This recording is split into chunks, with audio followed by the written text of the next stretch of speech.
I'm Montse Alvarado. Welcome to EWTN Pro-Life Weekly. Tracking a major abortion case at the Supreme Court, the implications it could have on emergency rooms. And another state legalizes physician-assisted suicide, and that same state wants to expand access to the abortion pill to college campuses. So we dove in with our investigation and spent 2 years reporting and writing about it. For more than a decade, she's covered abortion in America. New York Times reporter Elizabeth Diaz discusses her new book documenting the overturning of Roe. We won't stop until every baby is safe. Our endpoint has to be dignity and personhood for every single American born and preborn. Revving up the pro-life movement at the National Celebration of Life rally, the call to action by pro-life leaders.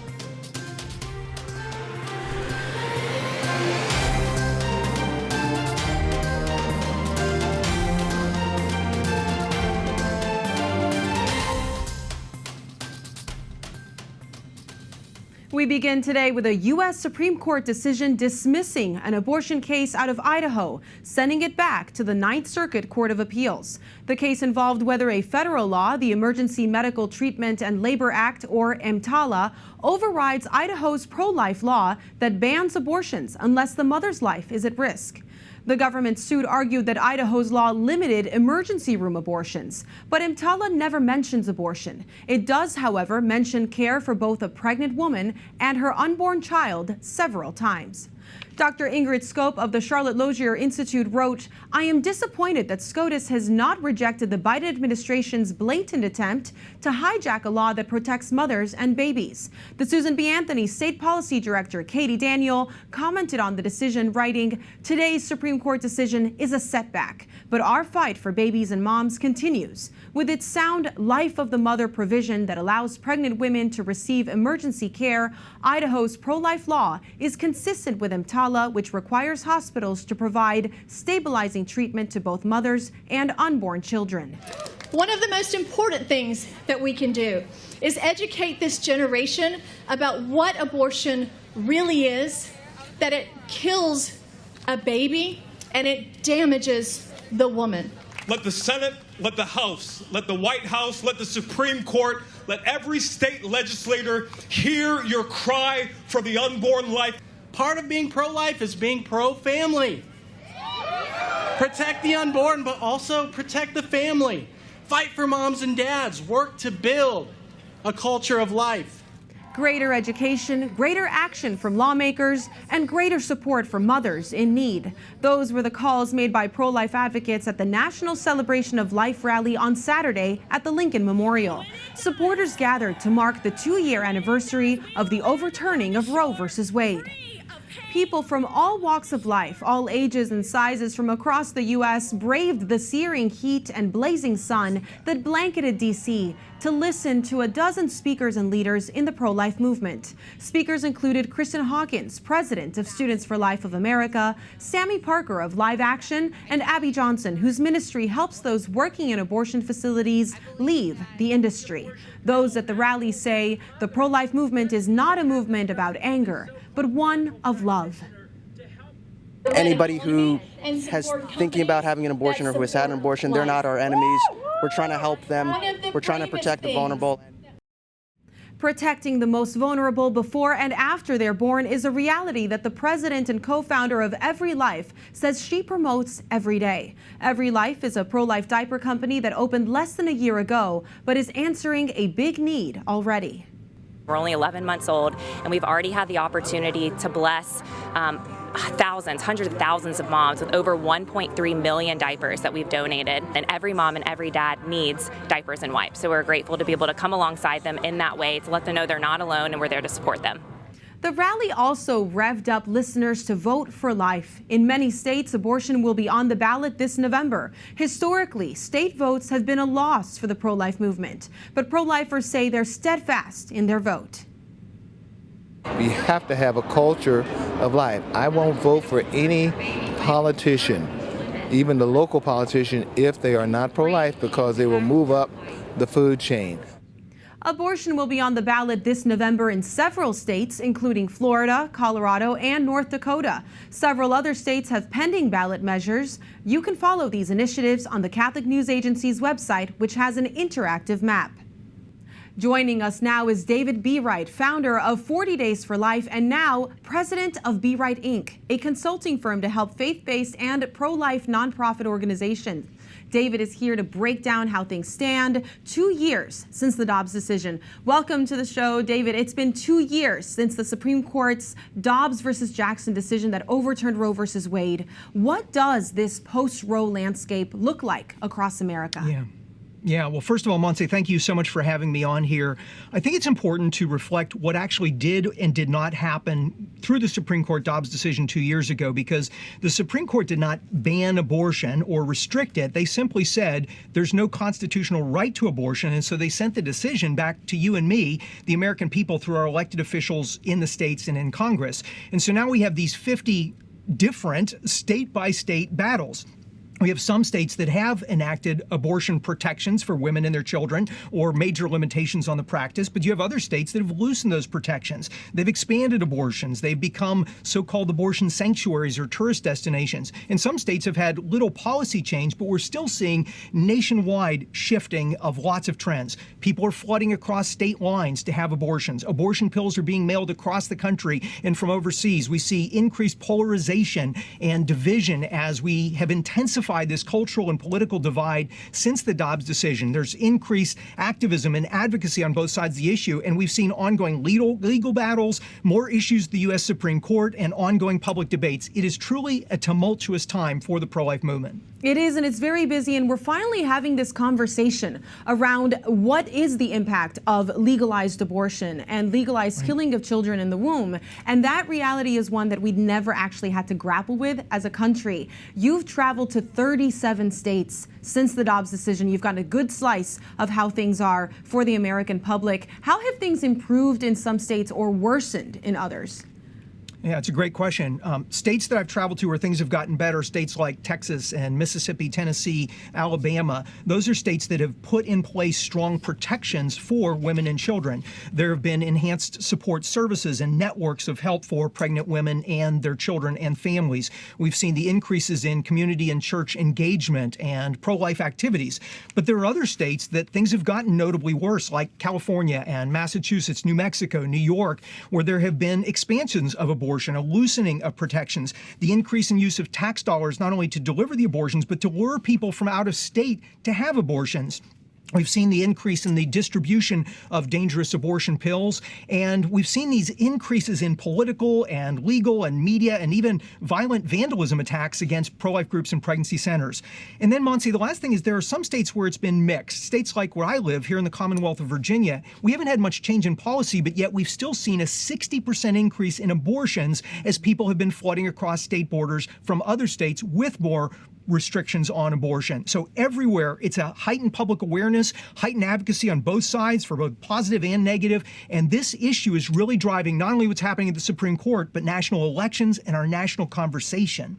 Well, that national conversation also is shifting around what women need, right? Not just the legality of medical abortions and funding of abortion, but what is it that women truly need to be able to make the right decision and really keep their child and give them a really wonderful life and hope for the future? What are you seeing related to help for women and the care of their children?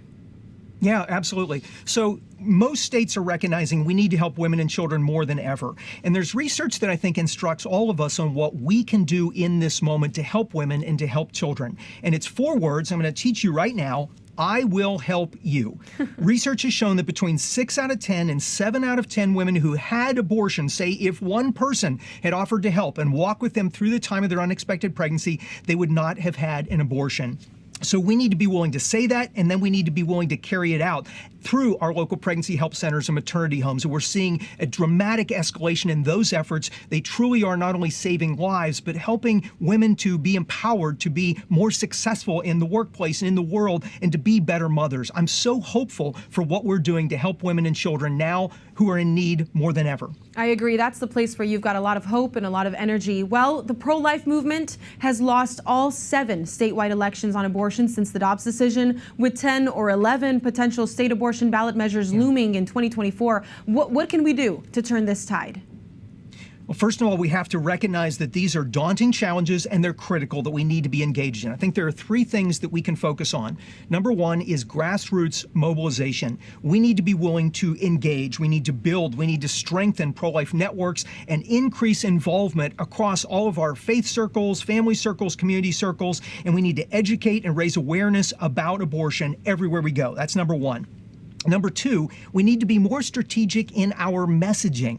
We need to not just say what makes us feel good, but we need to find out what actually changes hearts and minds, and then deliver compelling, fact-based messages that resonate with diverse audiences, and also bring stories and testimonies to the forefront to humanize the issue. Third, and one that's near and dear to my heart, is coalition building. We need to be willing to form alliances. No single organization is responsible for any major social problem, nor can any single organization or leader or person solve it. We need to work collectively and collaboratively. If we do those things, we can make traction. We have chances of making progress and even potentially winning some of these state ballot initiatives. But we've got to work hard starting right now.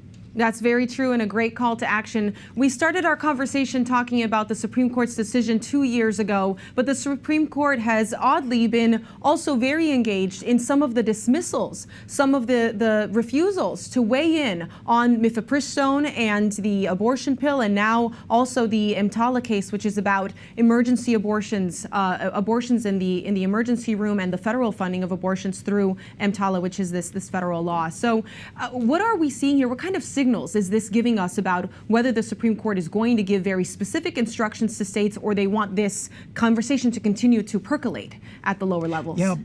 That's an excellent question, Monsi, and I think we have to continue to watch what's happening, learn from it, read these decisions, and understand what's driving them. But the bottom line is it's illustrating how complex and divided we are as a people, and in our legislation, and also through legal interpretation. So the court is trying to decide what is in the purview of the states, what is a federal issue, what is based on legal standing versus what is something that we need to send back to the state level. It demonstrates how complex this issue is, but what it's doing, it's raising the awareness for all of us, and I believe it's a clarion call for each of us to say, okay, God, what can I do? How can I make a life-saving difference? We can't directly control the U.S. Supreme Court. We can watch what they're doing. We can shape our state and local elections and even our federal elections, but what's most important, if we want to save lives and end abortion, it's what we do today, tomorrow, and next week, helping women, helping children, and advocating on behalf of the sanctity of human life. The choices we make. Well, it's so wonderful to talk to you, David. It's so great to see that you're doing so much to continue to save lives. Thank you so much.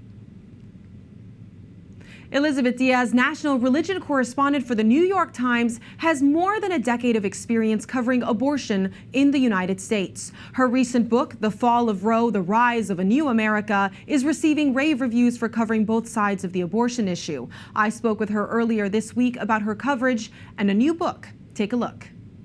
Thank you for joining us to discuss this book. What do you think, and for those who haven't read your book, I know that I've enjoyed seeing this side of it. It's not particularly how we would talk about it here on Pro-Life Weekly, but it's an important narrative for our viewers to know about. What would you say that Roe symbolized for America?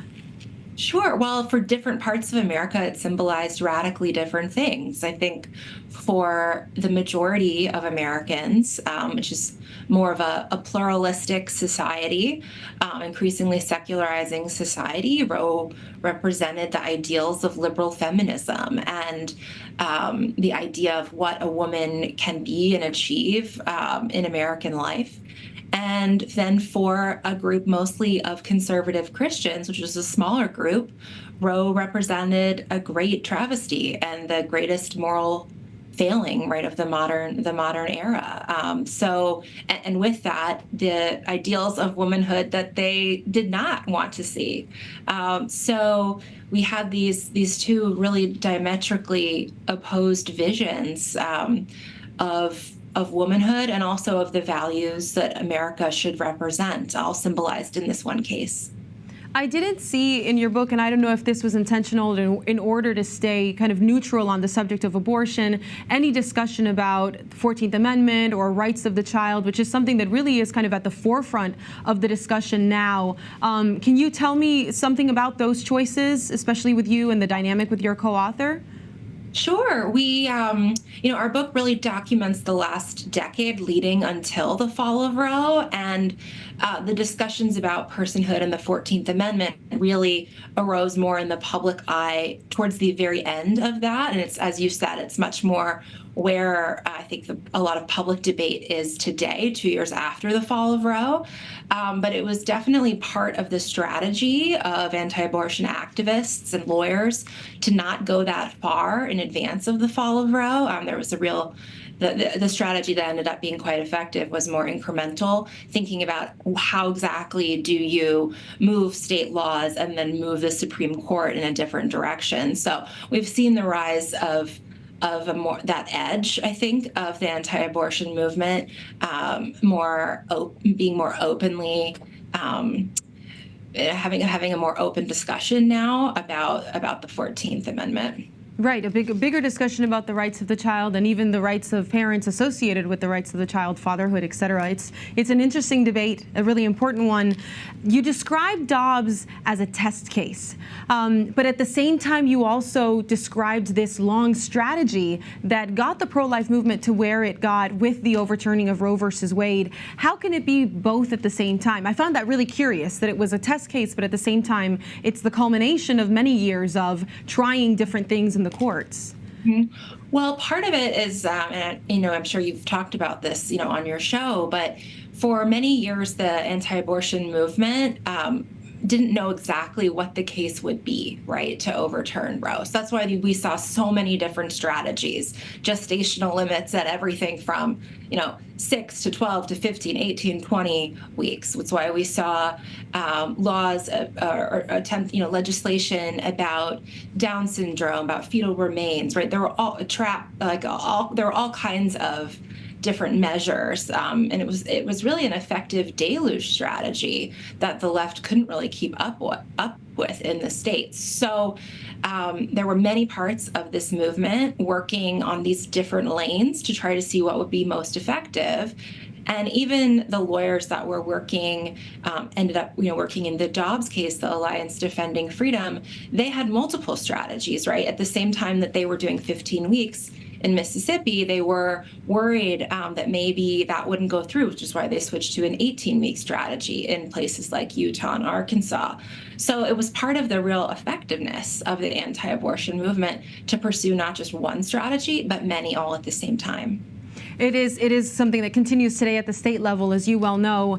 What about those who are part of the pro-life movement but are not religiously affiliated? We have movements like POW, movements of LGBTQ individuals who identify that way and also say that the pro-life movement is important for them, and the overturning of Roe versus Wade was a victory for them, where they weren't included in the narrative of the book, but they're an important actor in this. What would you say to them? Their voices have become a bit more vocal recently, but it's also true that the vast majority of the anti-abortion movement is motivated by conservative Christian values about what it means to be a person and when life begins, and a real spiritual motivation is what many of the leaders of the groups, the people who devoted the time, the money, the resources, the strategy for most of this last half century were deeply rooted in Christian values. And no one, people weren't shying away from that. I think there was a strategy a bit later. There was a concern. Well, even at the beginning, I mean, John Wilkie, one of the fathers of the movement, said that the goal was to not make it sound religious, even though there were religious motivations, because if the public perceived the movement as too religious, that it would lose, which is, interesting thinking back on how all of that worked. But part of the function of groups that seem like the ones that you mentioned in the public messaging narrative was to show a broader set of values at a time when it seemed like that would be advantageous to the movement. But no one, was shying away from this deep value set that really motivates so much of the work for so many of the key players, from Leonard Leo to Marjorie Denenfelser, Students for Life. Most everyone was quite open talking about, that deep place of where values come from. In the stories that you told about Planned Parenthood versus the stories of the pro-life centers and the pregnancy centers. The pregnancy centers were very much motivated by religion. They were motivated by the life of the child rather than the life of the mother. And Planned Parenthood was very much focused on women. Those narratives have shifted over the last couple of years as well, significantly. I know for us, we tell the stories of these pro-life centers, and we follow them very intensely, knowing what their motivations are and where their hearts are, and wanting to help women make the choice and be free to make choices. It's similar then with Planned Parenthood, where we see that there's a shift in the narrative that they have for not only being pro-abortion, but also looking outside of that to issues of transgenderism, issues of the LGBTQ community, so not exclusively focused on women. Why was that a choice that was made? Well, actually, the opening of the book, I was just thinking about it because we start in 2 years ago, almost exactly. I was inside a Catholic-run pregnancy center outside of Cincinnati, Ohio, actually the moment that row fell. And we documented the stories of the women who had been running that center for many years. They were actually praying. It was remarkable. It was about 20 minutes before the decision came down, and they were in their chapel inside their pregnancy center, actually praying for the overturning of Roe and for their clients who were arriving at the same time. And when I was interviewing the women who were coming, so there were, of course, clients who were coming, but after the decision, within, half an hour, women who had been previous clients came to celebrate the decision and shared with me their stories, which we wrote about in the book, of the way that women in the center had come around and supported. I mean, I'm thinking of this one woman who came. She told the story when she came 10 years ago, and she was a teenager, didn't have any support, and one of the women in the center took her in, mentored her, helped her through her own career path for many years after that. And she was there to celebrate and to talk about the life of her daughter, who is now 9. So I do think we included a range of these stories, and it was, I think, important to start at that place. I think it's a scene that maybe many Americans might not understand. So showing the real breadth of the kind of work that pregnancy centers do versus just a stereotypical idea was really important to us in how we started the book. Elizabeth, last question, just because we're running out of time. You have documented, not just at the New York Times, but over your career, kind of the rise of the religious American and the changes in those dynamics. How did that influence how you were writing this book and the lens with which you approached this pro-life, pro-abortion debate? Well, thank you for that question. I actually also have a seminary degree. I went to Princeton Theological Seminary. So I think, especially with this issue in American life, it's really impossible to understand the complexities, the depth of the issue without understanding the bigger religious context here. And I use that in a broad sense, but religion, one of the things that you and your viewers know about it is that it's part of a story that's much bigger than just the story of an election cycle or even 50 years or the founding of the country. It's something that has such deep roots that go back millennia. And so understanding what that bigger story is really vital to understanding the motivations of many of the actors in our current political and cultural system. So I've really been grateful to be able to do that kinds of work and to hear these stories. I think it's bringing a really human element to the coverage and to our book. Well, I'm grateful for your time. Thank you so much. Thank you so much for having me, Monse. Another state legalizes assisted suicide and is now looking to force colleges to carry the abortion pill. More on that after the break. Plus, marching for life near the Eternal City. A look at the pro-life, pro-family movement in Italy.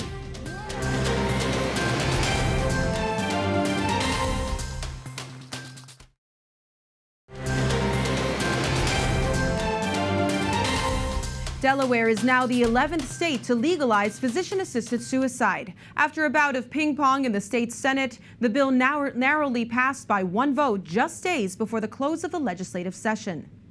The bill will allow terminally ill people with less than 6 months to live to end their lives. Supporters of the bill say they don't intend to replace hospice care, but to complement it. Opponents have raised ethical concerns and noted that there have been great advances in hospice care in recent years. The Catholic Diocese of Wilmington issued a statement writing in part that it has consistently opposed assisted suicide and every attempt to legalize it. They go on to say that there is no justification to take an innocent life and that it's a violation of a central principle in the medical profession that one is called to heal and to preserve life. Also in Delaware, lawmakers passed a bill requiring most private health insurance plans and Delaware's Medicaid program to cover abortions. It is headed for the governor's signature. 2 other abortion bills have passed in the Senate and at the time of this taping still await a vote in the House. One bill would require public universities to provide access to chemical abortion pills, as well as emergency contraception. The other bill targets crisis pregnancy centers, forcing them to display signs that say it is not licensed by the state and that they don't offer abortion.